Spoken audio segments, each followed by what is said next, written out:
skooldruk kookpot, die onsigbare krisis wat welstand ondermyn. Ek is Leanne Brazier en jy kyk na Skoolslim en by my vandag het ons vir Junelle Prinsloo. Sy is die onderwysnavorser van Solidariteit. Junelle, ek wil sommer net begin om vir jou te vra, so wanneer ons praat oor ons skooliere se welstand, wat presies bedoel ons daarmee en waarom is dit belangrik veral met akademie? Weet jy Leanne, ek dink voordat ek daai vraag gaan beantwoord, wil ek net so klein bietjie wyeer konteks skep.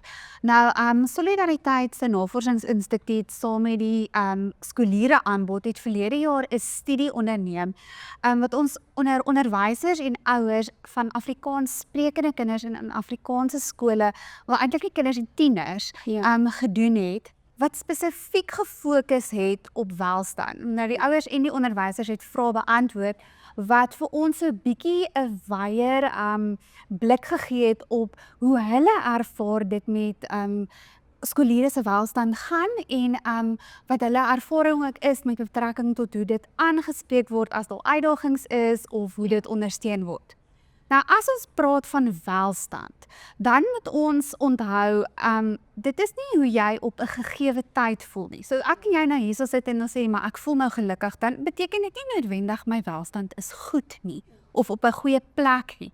Ons moet 'n holistiese benadering volg. So dit is, hoe gaan dit met jou fisies? Hoe gaan dit met jou op 'n geestelike vlak? Hoe gaan dit met jou op 'n emosionele vlak? En selfs op 'n akademiese vlak as ons nou spesifiek kyk na ons tieners.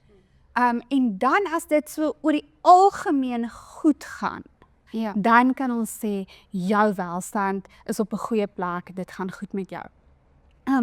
Dan as ons nou verder kyk na die akademie, hoe het dit 'n invloed op die akademie? En dan weer wil ek sommer teruggaan na ek en jy toe. As daar iets in jou lewe is wat jou welstand bietjie aftrek, dan weet jy gaan nie noodwendig optimaal in jou werk wees nie, of as jy 'n sport beoefen of 'n stokperdjie, iewers gaan die pap op die grond val. En ons kinders, weet ons, is verskriklik kwesbaar. So eerens gaan daai prestasie vir al die akademie ook aan die agterste speen breek as ons kinders nie gesond is of 'n gesonde welstand het nie. So watter vorme van druk ervaar skooliere die meeste? Jong, dit is eintlik maar 'n kombinasie. En as ons gaan kyk na daardie studie van ons, ek wil ook maar net noem, daardie verslag sal binnekort ook beskikbaar wees op Solidariteit se platforms. Maar dan het onderwysers en ouers dit eens dat daar verskeidenheid van faktore is wat druk op kinders plaas. Sosiale druk, ek dink ons almal weet hoe veral sosiale media en nie net groepsdruk in die skool of in die klaskamer of in 'n vriendekring nie, vandag 'n enorme uitwerking op kinders het. Akademiese druk. En as ek spesifiek sê akademiese druk, dan praat ek nie noodwendig van prestasie nie. Dis nie noodwendig die ouetjies wat voel hulle moet 'n 90% kry om in die top 10 te wees, of om 'n dokter te kan word, of om by 'n keringskursus toegelaat te word nie. Maar selfs net om deur 'n kurrikulum te kom. Enige onderwyser sal vir jou sê om elke komponent jy weet, tyd voor te kan kry en dit te kan vas lê en dit te kan deurtrap sodat elke kind kan voel hulle dit onder die knie. Dit is akademiese druk. Om so 'n dik handboek te gaan leer voor 'n eksamen of x soveel uit bladsye voor 'n toets, selfs net om deur te kan kom, is vir party kinders akademiese druk. En dit is vir hulle 'n geweldige krisis. Van die ander druk wat ons ervaar is emosionele druk. Kinders wat voel hulle is nie goed genoeg nie, selfbeeld wat 'n enorme probleem onder tieners is. Ek meen, ons weet dat as jy tiener is jy nou eers op 'n plek waar jy jouself begin ontdek. Jy is ongelooflik vatbaar vir enige kritiek of vir enige iets wat skeefloop. En tyd. Tyd is 'n groot faktor, want waar kry ek genoeg tyd? Ek moet leer vir 'n toets, ek moet opdaag vir my rugby oefening, ek het Saterdag 'n wedstryd, ek sing in die koor. Jy weet, en baie keer dan dink ons aktiwiteite is juist daar vir ontlading. Gaan speel hokkie, gaan speel netbal, gaan speel bietjie cricket, gaan kry 'n bietjie ontlading na die dag se akademie, maar dit vat ook tyd en wanneer kan ons daai balans kry tussen akademie, tussen sosiaal, tussen sport en al hierdie ander komponente sodat druk genoeg is en nie te veel is. Ja, het is interessant dat jy dit noem, want ek dink ons partykeer as volwassenes, ek meen as ons probeer om 'n gebalanseerde lewe te leef, nou met daai kind dit probeer leef en daai van sosiale media, wat jy nou gesê het, ek het nogals 'n potgooi geluister van Danielle van Heerden ma en 'n mikrofoon, en sy het met 'n ma en haar dogter gepraat wat juist sosiale media, die druk wat daar plaasvind, waar sy 'n eetsteurnis begin kry het. So daar is so baie faktore, so dankie dat jy hierdie noem. So ek wil graag ook by jou hoor, hoe begin spanning en emosionele druk gewoonlik in 'n kind se skoolwerk? Hoe wys dit dat dit daar plaasvind? Ek dink in die ou dae, as ek sê ou dae, het ons altyd gedink as daar 'n probleem is, die plek waar ons dit eers gaan raak sien is in die skoolwerk. Jy weet punte wat begin gly, iemand wat 'n toppresteerder is wat skielik nie meer 'n toppresteerder is nie, of iemand wat 'n gemiddelde presteerder is wat skielik, jy weet, hier op die dryplyn ronddobber. Maar in vandag se tyd is dit nie noodwendig wil ek sê waar ons altyd eers te sien druk 'n faktor is in 'n kind se lewe nie. Ek dink by die ouerhuis is dit nogal 'n ander waarneming as by die skool. Ek het self 2 tieners, een in graad 9 en een in graad 11. En as ek sien een van hulle begin bietjie lusteloos raak, of ons is die heeltyd moeg en ons het lus vir niks, rugby is nie meer lekker nie, of cricket is nie meer lekker nie, ek is nie lus om te leer nie. So ons kan nie net sê dit is in skoolwerk nie, want daar is soveel fasette van 'n kind wat ouers en onderwysers saam en afsonderlik mee werk, dat dit eintlik op ander plekke partykeer meer sigbaar raak as in die skoolwerk. Ek dink die uitvloeisel is baie keer die skoolwerk, want al hierdie goed maak kinders gedemotiveerd.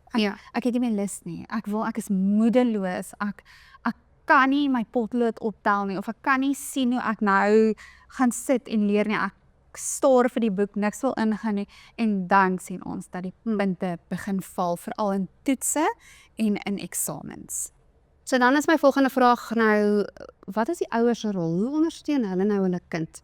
Veral met hulle skoolwerk, waar hulle sien daar is druk, om nie ekstra druk toe te voeg tot alles nie. Hoe kan 'n ouer hulle kind help? Weet jy, een van die interessante en ek moet sê verblydende bevindings wat ons in hierdie studie gemaak het, is dat beide ouers en onderwysers sien die welstand van die leerder of van die kind as die ouers se primêre taak. So die ouer is die hoofondersteuner. En dis goed, want dit beteken ons ouers wil nie kontrakteer nie hulle kinders se welstand aan onderwysers uit en sê, wel, dis die skool se taak om my kind op te voed nie. En onderwysers weer aan die ander kant, ten spyte daarvan dat hulle sê dit is die ouer is die hoof rolspeler in hierdie geval, sien meeste onderwysers dit ook as hulle opvoedingstaak om ondersteuning tot die ouer te wees met betrekking tot die welstand van leerders. Wat ongelukkig ook uitgekom het, is dat omtrent 60% van ouers voel hulle is nie toegerus nie, hulle het nie die regte kennis en vaardighede om hulle kinders te kan ondersteun nie. Wat eintlik kommerwekkend is, want dit beteken ons sit met tieners wat uitdagings ervaar en ouers wat dood eenvoudig nie weet wat om te doen of hoe om op te tree. Ja. Maar dit klink nou die hele tyd ek het 'n slegte nuus en goeie nuus en slegte nuus en goeie nuus. Die goeie nuus weer eens is dat ouers nie handjies gevou staan en sê ek weet nie hoe nie, ek kan my kind help nie. Ja. Ouers is innoverend. Hulle luister soos wat jy nou gesê het, podcasts. Hulle lees boeke, hulle kry mense om te help. 'n Simpel voorbeeld is ek nie my dogter kan help met haar wiskunde nie, dan kry ek tannie om dit te doen. Ek kontrakteer sekere aspekte uit. As ek sukkel met 'n tiener wat sukkel met tydsbestuur en ek kan ons self nie help nie, dan kry ek iemand om ons te leer hoe om ons tyd te bestuur, hoe om ons studie metodes toe te pas en so meer. So ons sien dit ook toenemend en ek dink nie dit is 'n negatiewe ding van ouers wat nie omgee nie, so hulle kry ander mense om hulle werk te doen. Dis ouers wat voel hulle is nie self in die beste posisie om dit te kan doen nie. So kom ek kry iemand wat beter is as ek om my kind te help en ek ondersteun. Maar ten spyte van dit moet ek ook sê, ons as ouers moenie onderskat wat ons persoonlike aanslag in 'n oomblik ook kan doen nie. As jou dogter of jou seun regtig net voel hulle kan nie op hierdie, hulle is moedeloos, hulle is moeg. Ons skryf môre wiskunde of ons skryf wetenskap en ons kan net nie. Ek kan net nie gaan leer nie, mamma, ek is jammer, ek het net nie die krag nie. Daai emosionele ondersteuning van weet jy wat? Kom ons gaan stap gou om die blok. Ja. Kom ek tap gou vir jou bad en bring vir jou hot chocolate. Ons moenie dit onderskat hoeveel daai van ek verstaan. Kom ek haal jou uit die situasie. Kom ons haal net 'n bietjie asem. Ja. En dan sien ons weer kans vir die skoolwerk en die akademie en al die ander dinge wat ons veronderstel is om te doen. En ek wil eintlik iets anders ook noem wat vir my so mooi was in hierdie verslag, is beide die ouers en die onderwysers stel nie akademiese prestasie voorop nie. Hulle stel die welstand van die skooliere eerste. Kom ons maak seker jy's okay. Ja. Kom ons maak seker jy is gesond hier binne en dan fokus ons op die akademie en die sport en al die ander goed. En ek dink daai benadering is juist die behoud en die ondersteuning wat ons kinders so broodnodig het. Ek wil jou dan vra, wat kan onderwysers en skole dan prakties doen om kinders nie net akademies te help presteer nie, maar ook om emosioneel te floreer? Jy het nou genoem dat ouer het 'n primêre rol, maar onderwysers speel tog ook 'n rol in daai kommunikasie tussen die onderwysers. Maar wat is die praktiese raad wat jy vir hulle kan gee?